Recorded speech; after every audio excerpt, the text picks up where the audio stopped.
A educação exige maior participação do homem grávido e do pai integrado para começar bem o importantíssimo primeiro ano do bebê. A maior queixa dos pais de que filhos não nascem com manual mereceu todo o capítulo 3.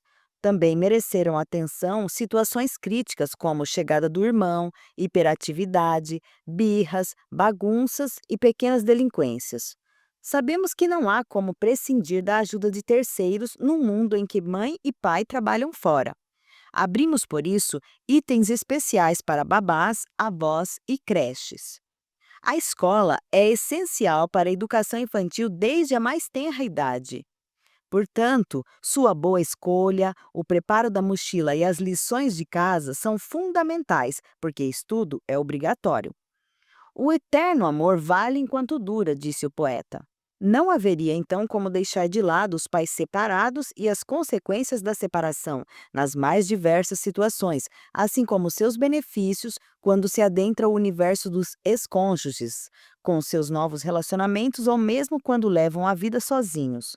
Abordamos ainda a carinhosa atenção que os pais devem ter para não exagerar nos cuidados com os filhos adotivos, nem ser surpreendidos por filhos DNA. Torna-se indispensável que os pais a cada dia enfrentem novos desafios para a educação pós-moderna. Aqui entram a geração Zap, as precocidades comportamentais e sexuais, mesadas e vales, videogames, os predadores da selva de pedra e a inevitável prevenção contra as drogas. Numa época de tantas perdas, a educação desperdiça nãos. Por isso, criamos a parte 3, formando cidadãos éticos, pois formar cidadãos vai além da educação centrada na família. As grandes preocupações planetárias precisam de ações governamentais, mas teriam pouca eficiência se cada habitante do planeta não fizesse o que ele pode fazer. Para tanto, é preciso que a educação hoje seja um projeto racional, cujo objetivo ultrapassa a felicidade e realização pessoal, porque precisamos de toda uma geração para recuperar a saúde da Terra, que foi tirada principalmente nas gerações de nossos pais e avós. Consumidores jovens e crianças, ignorando manuais, usam os instrumentos dos avanços tecnológicos por curiosidade e prazer de conhecê-los. Desenvolvem a ação de testar, experimentar e, se errarem, começam tudo de novo. Ou, o que é mais fácil, perguntam a solução para um amigo. Seus pais somente absorvem novas tecnologias por necessidades profissionais. Muitos deles aliam as instruções do manual à experimentação de acertos e erros. Começamos na parte 3, identificando essa geração asa e pescoço, e passamos para a cidadania familiar, analisando-a em 13 subitens. E os filhos são como navios. A maior segurança para os navios pode estar no porto, mas eles foram construídos para singrar os mares. Por maior segurança, sentimentos de preservação e de manutenção que possam sentir junto de seus pais, os filhos nasceram para singrar os mares da vida, onde vão encontrar aventuras e riscos, terras, culturas e pessoas diferentes. Para lá levarão seus conhecimentos e de lá trarão novidades e outros costumes, ou, se gostarem dali, ali poderão permanecer porque levam dentro de si um pouco dos pais e de seu país. Quem sabe daqui a algum tempo seus pais poderão também passear por lá, pois com certeza, quando já tiverem filhos, vão querer um dia rever seus pais. Mas antes de os filhos se ingrarem mares, em casa, ainda pequeninos, eles se parecem com automóveis de Fórmula 1, que correm voltas e voltas atrás de seus interesses, mas de repente fazem um pit stop perto dos pais. Momento sagrado para um autoatendimento integral, ou atendimento integral, e para que desenvolvam segurança interna e autonomia para poderem depois dar voltas cada vez mais longas até entrarem nos navios. E uma das principais provisões, além das materiais para levar nessas viagens, está no interior de cada um, a capacidade de ser feliz. Não existe felicidade pronta, como uma riqueza guardada por piratas em algum esconderijo. A felicidade está nos passos de uma conquista, no caminhar de uma busca. Se os pais não podem seguir os mesmos passos dos filhos, tampouco os filhos devem repousar nas conquistas dos pais. Os filhos partem de onde os pais chegaram para novas descobertas e aventuras. Os filhos superam os pais. Assim caminha a civilização. Dessa forma, a personalidade saudável é um bom alicerce para a capacitação profissional que reverte ao social em excelência de qualidade de vida. É a pessoa que qualifica a profissão e não o contrário. A educação é um grande catalisador na absorção da cultura, nem tanto o inverso. É por tudo isso que o velho ditado popular, quem ama, cuida, tem de ser aposentado para dar lugar ao novo. Quem ama, educa. Parte 1. Educação. Como vive a família hoje? O que escrevo agora é uma missão impossível, tal como fazer parar o tempo. Um mesmo acontecimento pode ser recebido de maneiras diferentes conforme a história de vida das pessoas. Muitas vezes, a realidade passa a ter menor valor do que a maneira como as pessoas a receberam.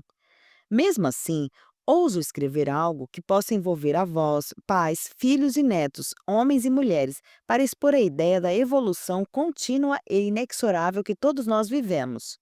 Dentro desta missão impossível, há grupo características que podem ser encontradas em outros grupos, até com maior intensidade, com a finalidade não de estabelecer o que é certo e errado, mas o que pode ser mais adequado na educação dos filhos. Uma pessoa pode não ser dondoca, mas conheceu alguma outra que fosse. Outra, uma mulher feminista, enquanto sua amiga já é uma alfa atualizada. Os filhos delas, todas, podem conviver em uma mesma escola. Um casamento machista com filhos pode se desfazer, e os respectivos novos companheiros, já com filhos ou não, podem ser feministas, dondocos, crescidões, metrosexuais e até workaholics. E os filhos índigos, nerds, informáticos normais, hiperativos e canabistas convivem entre si. Mas lidar com todos eles de uma maneira idêntica é erro educativo. Aprender com o passado para melhorar o futuro dos nossos filhos é o meu objetivo para construir uma sociedade mais ética e feliz, todos vivendo plenamente a sua cidadania, com seus direitos e deveres. Evolução da mulher e de sua maternidade. A evolução da mulher-mãe nestes últimos 50 anos e suas consequências para o marido e para a educação dos filhos. O uso da pílula anticoncepcional, que começou nos anos 60, está completando 50 anos. Com a pílula, a mulher adquiriu o controle da sexualidade e da natalidade. Esse passo gigantesco na história do machismo é uma das pequenas modificações que compõem uma prodigiosa evolução da humanidade jamais vista, como afirma Luiz Marins em seu livro Homo habilis. Desde o Australopithecus, primata da família dos hominídeos, passaram-se 3 milhões de anos. Mas, se esses 3 milhões de anos fossem condensados em apenas um ano, as mudanças radicais que temos experimentado na ciência e tecnologia teriam ocorrido somente nos últimos 15 segundos. Acrescento a essas ideias as mudanças de costumes, novos desenhos e relacionamentos nas famílias, preocupações e ações para a preservação da terra, gerações que, gerações que duram poucos anos, os computadores e os celulares que se tornaram imprescindíveis à vida pós-moderna. Com tantas e tamanhas mudanças, a educação se torna mais difícil, dificultando também a visão do futuro dos filhos. Quem tem filhos com 10 anos de diferença entre um e outro já viu o mais novo perguntar ao mais velho se no tempo dele já havia. A frase aponta para a certeza de que o irmão caçula já vive um tempo diferente, a ponto de fazer a mesma pergunta que há algumas décadas um neto perguntava ao avô. Assim, o que valia na educação dos pais tem que ser atualizado para a dos filhos. Não se consertam programas de computador com prego e martelo, como não se prende mais o filho no quarto de castigo. Tampouco os pais podem responder porque é assim e pronto, ou mesmo porque eu quero e chega, e muito menos porque quem manda aqui sou eu. Mais que os homens, entretanto, as mulheres passaram por mudanças radicais nos seus comportamentos, influenciando bastante a educação dos filhos. Chamo a atenção para os mais recentes movimentos desses últimos 50 anos que considero básicos para compreendermos as crianças de hoje. Mulher feminista. Foi a mulher que arregaçou as mangas e se lançou à vida e à profissão, batalhando em igualdade de condições com o homem.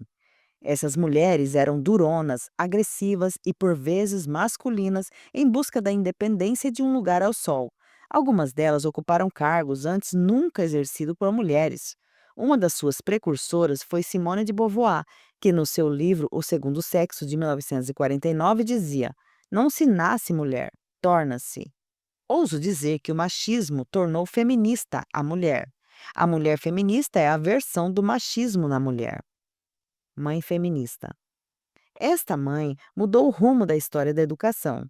Se poucas foram as mulheres que brilharam em suas carreiras comparadas ao brilho dos homens, a maioria delas fez valer dentro de casa a valorização das mulheres. Suas filhas estudaram e usaram seus diplomas para invadir o mercado de trabalho, antes ocupado principalmente por homens. A educação dos meninos não sofreu modificações significativas para o trabalho, mas alterou profundamente a visão e valorização da mulher, mãe, irmã, namorada, amiga, colega. Marido da feminista. Alguns optaram por trocar de lugar com a mulher, permanecendo como o rei do lar, outros secretários executivos de suas esposas feministas. Atrás de uma grande mulher tem um grande homem, pode-se dizer, e outros ainda se acomodaram como se fossem filhos crescidões. Grande parte dos maridos de mulheres feministas, porém, não largou seu trabalho nem cuidou dos filhos. Entrou numa íntima competição com as esposas. Eles continuaram funcionando como a machos alfa no conceito de Charles Darwin, no trabalho e também em casa. Aliás, os machos alfa, em geral, não são bons educadores, apesar de serem excelentes chefes. Filhos da feminista. São poucos esses filhos, vivendo a ausência de suas mães por causa de suas carreiras profissionais, ao contrário dos filhos de pais machistas, que eram mais numerosos e tinham o machismo reforçado em casa pela própria mãe, através do infalível controle dos filhos com a conhecida ameaça: Você vai ver quando seu pai chegar. Mulher dondoca. Pode ser a filha da mulher feminista.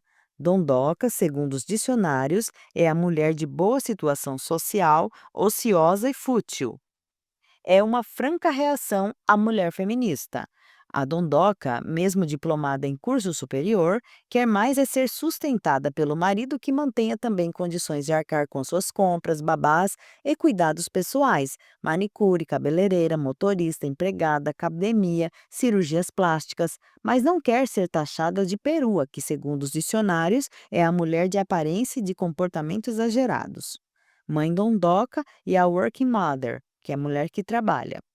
Algumas mulheres exageraram na dondoquice, mas outras, mesmo cuidando tão bem de si mesmas, dedicaram-se também aos filhos. Nessa etapa, essa etapa de divisão equânime de funções não durou muito tempo, pois a grande maioria delas preferia trabalhar em algo que não prejudicasse a educação dos filhos. O pai passou a ser mais provedor que educador, era tarefa da mãe escolher escola, viagens, etc. Criou-se uma divisão de tarefas na qual o provedor era o homem e a administradora do lar era a mulher. Homens entregavam o que ganhavam para a mulher administrar, e esta não era tão dondoca assim, o que era motivo de orgulho para umas, para outras poderia ser pejorativo. Quando as dificuldades econômicas começaram a apertar na vida familiar, as mulheres lançaram-se mais abertamente ao trabalho, tornando necessária a presença de babás. Mesmo que o marido dissesse que o que a esposa ganhasse seria para seus objetos e cuidados pessoais, ela sabia o quanto essa complementação salarial já era importante.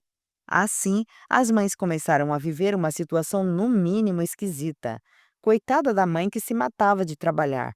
Por outro lado, era desvalorizada a mulher que não trabalhava. Significava que a mulher não fazia nada.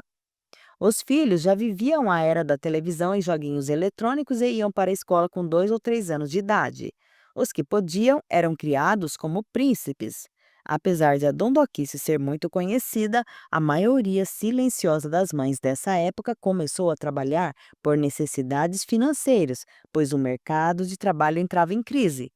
Tais working mother formaram uma força importante de trabalho no mercado. Marido da dondoca. Arranhava a figura masculina ser dondoco, mas notava-se uma ponta de orgulho em quem tinha mulher dondoca. Media-se o valor do homem pelas joias ou carros ou roupas da moda, ambientes, clubes e restaurantes que sua mulher dondoca usava. Esse homem vivia para o trabalho e não via os filhos crescerem. Tinha poucos assuntos a conversar com eles, mas cobrava desempenho escolar, respeito para com a mulher dele e mãe dos seus filhos, filhos da dondoca e da working mother. Estes tiveram vários tipos de babás: professores de aula particulares, motoristas, funcionários, atividades esportivas, natação, tênis, etc., acantonamentos com colegas, vida em condomínios, televisão e joguinhos eletrônicos. Procuravam ficar mais com amigos e colegas do que em casa. Estudar para quê? Trabalhar como pai? O que eles mais queriam era ser felizes, em oposição ao pai que não sabia se divertir e não tirava férias. Arrastaram para a própria vida a posição passiva de ficar na frente da televisão. A maior ambição era ter uma pousada na praia. Os pais ficavam muito distantes do cotidiano dos filhos e, quando estavam próximos, satisfaziam todas as suas vontades. Assim, a realidade dos filhos ficou muito longe do cotidiano que os pais conheciam. Quanto maior a distância, maiores problemas poderiam estar ocultos. Um exemplo contundente é o caso do uso da maconha. Quando os pais descobrem que o filho está usando maconha, eles entram em desespero. Entretanto, a maconha geralmente é a quarta droga que o filho está usando. Já cheirou inalantes, bebeu e fumou. Entretanto, tudo isso ocorria e os pais distantes nada percebiam, ou se percebiam, relevavam. Esses pais pouco ou nada sabem do que seus amados filhos aprontam nas ruas.